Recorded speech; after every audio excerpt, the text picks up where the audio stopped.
Welcome to 6 TV big story. సామ్రాజ్యవాద దేశమైన China ఇప్పుడు భారత్ను అష్టదిగ్బంధనం చేసేందుకు ప్రయత్నిస్తోంది. చుట్టూ ఉన్న అన్ని పొరుగు దేశాలను తనకు అనుకూలంగా మార్చుకునే ప్రయత్నం చేస్తుంది.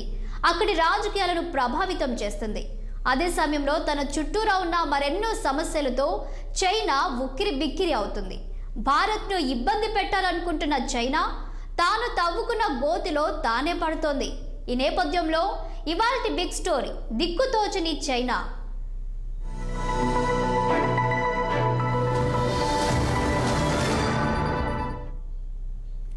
భారతదేశంతో చైనా శత్రుత్వం కొత్తదేమీ కాదు. స్వాతంత్రం వచ్చిన తొలినాళ్ళ నుంచి కూడా కొనసాగుతున్నదే. రెండు దేశాల మధ్య బఫర్ రాజ్యంగా ఉన్న టిబెట్ను చైనా ఏనాడో ఆక్రమించుకుంది. ఆనాటి నుంచి సరిహద్దు పొడుగున భారత్ భూభాగాలను ఆక్రమిస్తూనే ఉంది. దీనికి తోడుగా ఇప్పుడు భారత్ పొరుగు దేశాలను ప్రభావితం చేస్తుంది. వాటిని భారత్కు వ్యతిరేకంగా మారుస్తుంది. ఆయా దేశాల్లో రాజకీయ స్థితిగతులను మారుస్తోంది. గతంలో శ్రీలంకకు తన నిఘా నౌకను పంపిన చైనా తాజాగా అలాంటి నౌకనే మాల్దీవులకు పంపిస్తోంది. ఇవన్నీ భారతదేశానికి ఇబ్బంది కలిగించే అంశాలుగా మారుతున్నాయి.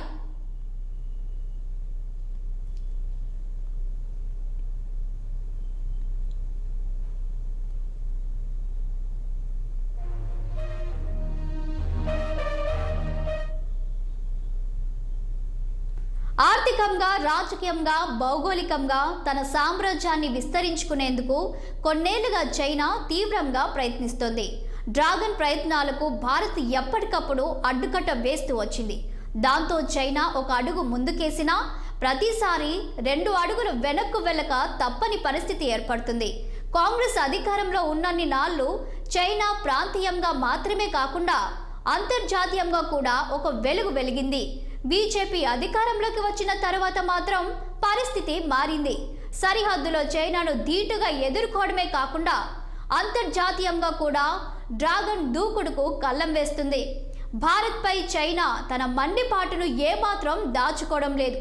అలాగని తీవ్ర చర్య తీసుకునే పరిస్థితిలో కూడా లేదు.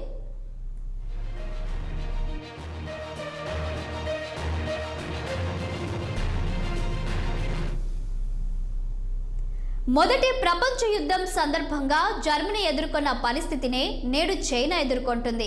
శత్రువులు అధికమైపోయారు. మిత్ర రాజ్యాల సంఖ్య బాగా తగ్గిపోతుంది. చైనా స్థితిగతులను ఒక్కసారి పరిశీలిస్తే దాని ఆర్థిక వ్యవస్థ $18 ట్రిలియన్. ఇప్పట్లో దాన్ని ఎదుర్కొనే శక్తి మరే దేశానికి లేదనేది కూడా కొంతవరకు నిజమే.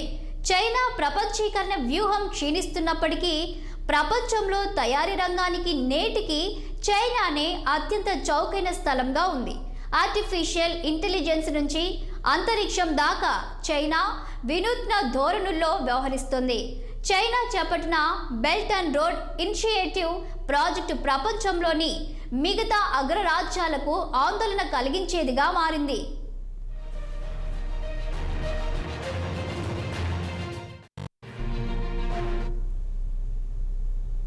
ఇక చైనా రక్షణ రంగం విషయానికి వస్తే దాని వార్షిక బడ్జెట్ $224 ట్రిలియన్ పైగానే ఉంది.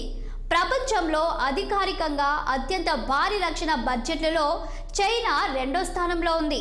అనధికారికంగా చూస్తే చైనా ఏటా $700 బిలియన్ వెచ్చిస్తోంది.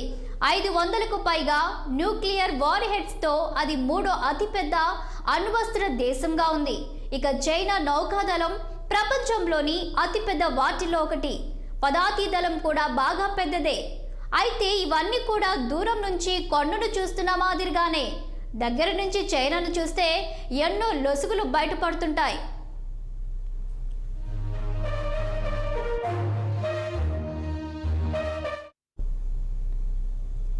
భౌగోళికంగా కూడా అతిపెద్ద దేశాల్లో చైనా ఒకటి. అందుకే దాని సైన్యం హిమాలయ పర్వతాలు మొదలుకొని దక్షిణ చైనా సముద్రం దాకా సరిహద్దులను కాపాడాల్సి ఉంటుంది. మరోవైపున తైవాను ఆక్రమించుకునేందుకు చేసే ప్రయత్నాలు చైనాకు తలకు మించిన భారంగా మారుతున్నాయి. మరోవైపున చుట్టూరా ఉన్న దేశాల్లో చాలా వాటితో సరిహద్దుల్లో శత్రుత్వం కొనసాగుతుంది. ఎటూ తేల్చుకోలేని పరిస్థితిలో చైనా ఉంది. ఏదో ఒక వైపున తీవ్ర చర్య తీసుకునే పరిస్థితి లేదు. తైవాన్ ఎన్నికల సమయంలో దానిపై దాడి చేస్తామని భయపెట్టింది తప్పితే దాడి చేయలేకపోయింది. ఎన్నో ఏళ్లుగా అది తైవాన్ విషయంలో గట్టి చర్యలు తీసుకోలేకపోయింది. చుట్టూరా ఉన్న రకరకాల సమస్యలే అందుకు కారణం.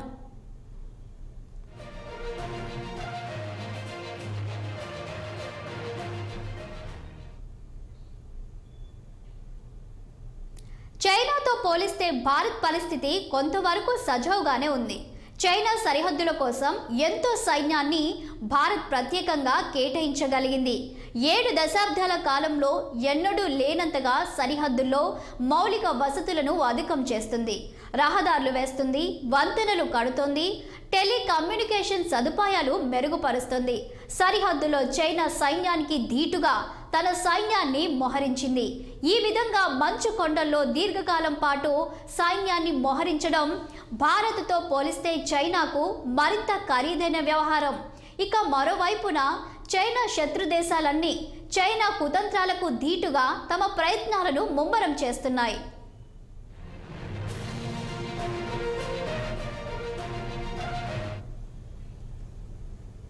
జపాన్ విషయానికి వస్తే $53 బిలియన్ జపాన్ తన సైన్యాన్ని బలోపేతం చేస్తుంది. 2027 నాటికి తన బడ్జెట్లో 2% రక్షణ రంగానికి కేటాయించాలని యోచిస్తుంది. ఫిలిప్పీన్స్ కూడా అదే బాటలో నడుస్తుంది.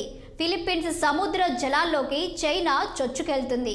అంతేకాకుండా ఫిలిప్పీన్స్ నౌకలు దక్షిణ చైనా సముద్రంలోకి రావడాన్ని అడ్డుకుంటుంది. డ్రాగన్ కొన్ని సందర్భాల్లో ఫిలిప్పీన్స్కు చెందిన నౌకా దళాన్ని, తీర ప్రాంత రక్షణ దళాలను కూడా అడ్డగించింది. దక్షిణ చైనా సముద్రంలో చమురు నిక్షేపాలు భారీగా ఉన్నాయన్న అంచనాలున్నాయి. అలాంటి ప్రాంతాల్లో ఫిలిప్పీన్స్ చమురు అన్వేషణ ప్రయత్నాలను చేస్తుంది. దాంతో చైనా కన్నెర్ర చేసింది. 2 దేశాల మధ్య తీవ్రమైన ఘర్షణలు జరిగే పరిస్థితి ఏర్పడింది. ఈ నేపథ్యంలోనే ఫిలిప్పీన్స్ ఇటీవల అమెరికాకు 5 సైనిక బేస్లను ఇచ్చేందుకు ముందుకు వచ్చింది. అక్కడ గనుక అమెరికా తిష్టవేస్తే తైవాన్ను ఆక్రమించుకోవడం చైనాకు మరింత కష్టమవుతుంది.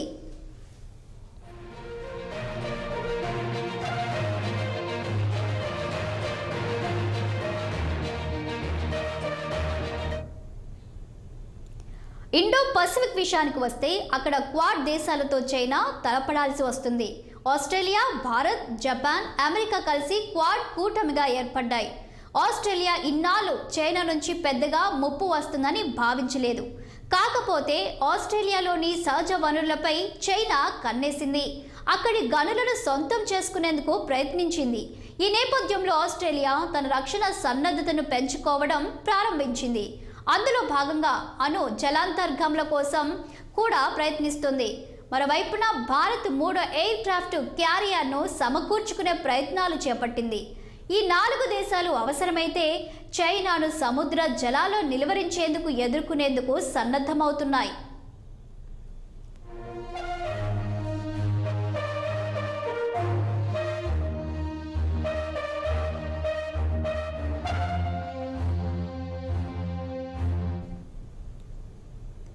మొత్తం మీద పరిస్థితి చూస్తే చైనా చుట్టూరా దాని శత్రు దేశాల సంఖ్య అధికమవుతుంది.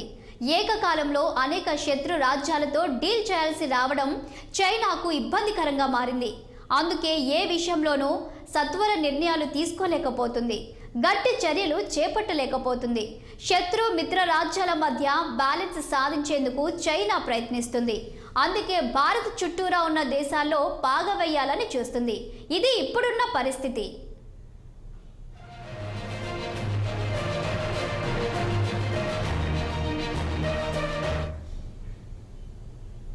చైనా ఇప్పటికే తన శక్తి సామర్థ్యాలకు మించి ఎదిగిపోయింది. అంతటి భారాన్ని మోసే పరిస్థితిలో చైనా ఆర్థిక వ్యవస్థ లేదు. అందుకే అక్కడ ఓ ఏడాది కాలంగా real estate కుప్పకూలిపోయింది.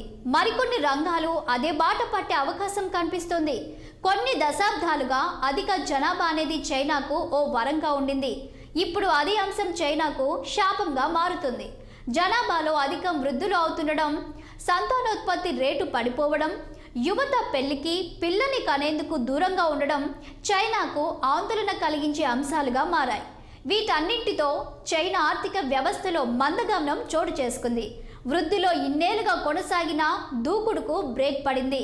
China president Jinping dream project, belt and road initiative project ఆశించిన ఫలితాలు ఇవ్వలేకపోయింది. పాకిస్తాన్, శ్రీలంక, కెన్యా లాంటి దేశాలు రుణాల ఊబిలో చిక్కుకుపోయాయి. అక్కడి ప్రజలు విద్యుత్, రైల్వే ఛార్జీల పెంపును భరించలేకపోతున్నారు.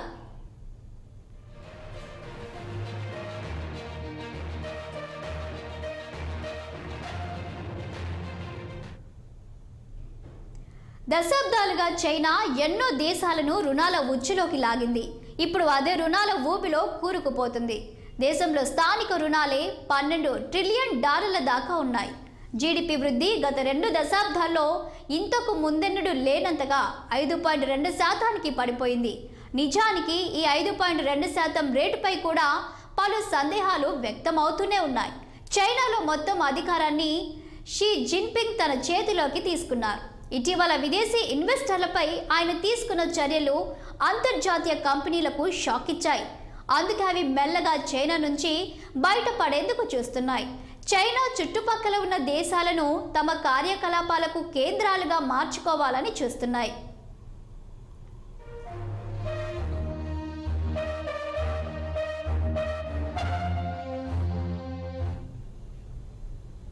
అమెరికా ఎన్నికల అంశం కూడా చైనాకు ఓ పెద్ద సమస్యగానే ఉంది. ఈ దఫా అమెరికా ఎన్నికల్లో ట్రంప్ గెలిస్తే చైనాకు మరింత గడ్డు కాలం ఎదుర్కానుంది. చైనా సాధించిన ఆర్థిక వృద్ధి, చౌక వనరులు ఇన్నాళ్ళు పాశ్చాత్య దేశాలను ఎంతగానో ఆకర్షించాయి. అలా వాటిని ఆకర్షించిన చైనా ఎంతగానో ఎదిగిపోయింది. అది దాని సామ్రాజ్య విస్తరణ కాంక్షకు మరింత పెంచింది. ఈ నేపథ్యంలో పాశ్చాత్య దేశాలు చైనాకు వ్యతిరేకంగా క్రమంగా ఒక్కటవుతున్నాయి. ఇక చైనా అంతర్జాతీయంగా ఏకకాలంలో అనేక చిక్కు సమస్యలను ఎదుర్కొనే పరిస్థితులు వస్తున్నాయి. అందుకే అది తన రక్షణ విభాగాన్ని మరింత పటిష్టం చేసుకునే కార్యక్రమాన్ని కూడా చేపట్టింది.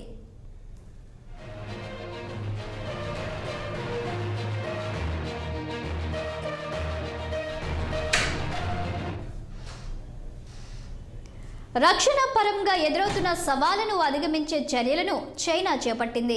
రక్షణ మంత్రిని డిస్మిస్ చేసిన 2 నెలలకు పీపుల్స్ లిబరేషన్ ఆర్మీ నావీ మాజీ కమాండర్ డాంగ్ జాన్ను రక్షణ మంత్రిగా నియమించింది. గత డిసెంబర్లో ఈ నియామకం జరిగింది. అదే సమయంలో 9 మంది సీనియర్ సైనిక అధికారులను పదవుల్లోంచి తొలగించింది. అంతకంటే ముందే రాకెట్ ఫోర్స్లో 2 ఉన్నత అధికారులను తొలగించింది, కొత్త వారిని నియమించింది. ఇవన్నీ కూడా చైనా రక్షణ రంగంలో జిన్పింగ్ చేపట్టిన సంస్కరణలను మాత్రమే కాదు, ఆయన ఎదుర్కొంటున్న సవాళ్లను కూడా సూచించినట్లయింది. తాజాగా China president Jinping military legislation నిబంధనలను సవరిస్తూ ఉత్తర్వులపై సంతకం చేశారు. ఇవి మార్చి 1 నుంచి అమల్లోకి రానున్నాయి. సైనిక దళాల యుద్ధ సన్నద్ధతను పెంచేందుకే ఇలా నిబంధనలను మార్చారన్న వార్తలు వస్తున్నాయి. అదే గనుక నిజమైతే మార్చి తర్వాత చైనా దూకుడు పెరిగే అవకాశం ఉంది.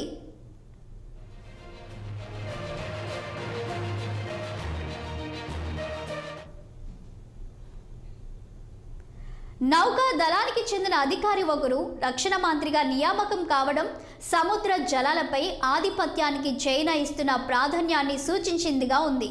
చైనా, ఆసియాన్ దేశాల మధ్య చర్చలను ప్రోత్సహించే ఉద్దేశంతోనే ఆయన నియామకం జరిగి ఉండవచ్చు. రక్షణ మంత్రిగా డాంగ్ బాధ్యతలు చేపట్టిన తర్వాత రష్యాతో కలిసి చైనా సంయుక్త విన్యాసాలు నిర్వహించింది. ఈ నెల మొదట్లో అమెరికాతో రక్షణ చర్చలు కూడా జరిగాయి. ఈ చర్చలు పెద్దగా ఫలించే అవకాశాలు లేవు. కాకపోతే ప్రమాదవశాత్తు ఒకరిపై ఒకరు దాడులు చేసుకోకుండా ఉండేందుకు మాత్రం తోడ్పడవచ్చు.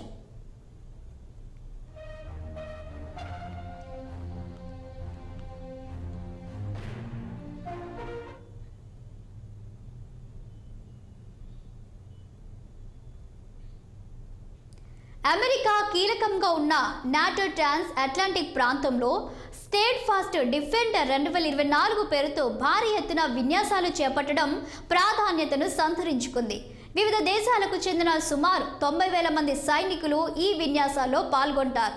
ప్రచ్ఛన్న యుద్ధం ముగిసిన తరువాత జరుగుతున్న అతిపెద్ద సైనిక విన్యాసాలు యూరప్ను కాపాడడంలో అమెరికా శక్తి సామర్థ్యాలను చాటేవిగా ఉంటాయి. ఇది రష్యాతో పాటుగా చైనాకు కూడా మింగుడు పడడం లేదు. అమెరికా చేతిలో నాటో ఒక పావుగా మారిందని చైనా విమర్శించింది. ఉక్రెయిన్కు మద్దతుగా యూరప్లోని మిత్ర దేశాలకు $1 కోటి బిలియన్ ఆయుధ సాయాన్ని నాటో అందించనుంది. మొత్తం మీద పరిస్థితులు క్రమంగా చైనాకు మరింత ప్రతికూలంగా మారుతున్నాయి. అందుకే ఇప్పుడు చైనా దిక్కుతోచని పరిస్థితిని ఎదుర్కొంటుంది. మరి చైనా అసహనంతో తీవ్ర చర్యలు తీసుకుంటుందా, లేదంటే పరిస్థితులు తనకు అనుకూలంగా మారే వరకు చిన్న చిన్న చర్యలతో సరిపుచ్చుకుంటుందా అనేది ఓ పెద్ద ప్రశ్నగా మారింది. తాజాగా మాల్దీవులకు చైనా నిఘా నౌక చేరుకోవడం కూడా ఇందులో భాగమే కావచ్చు.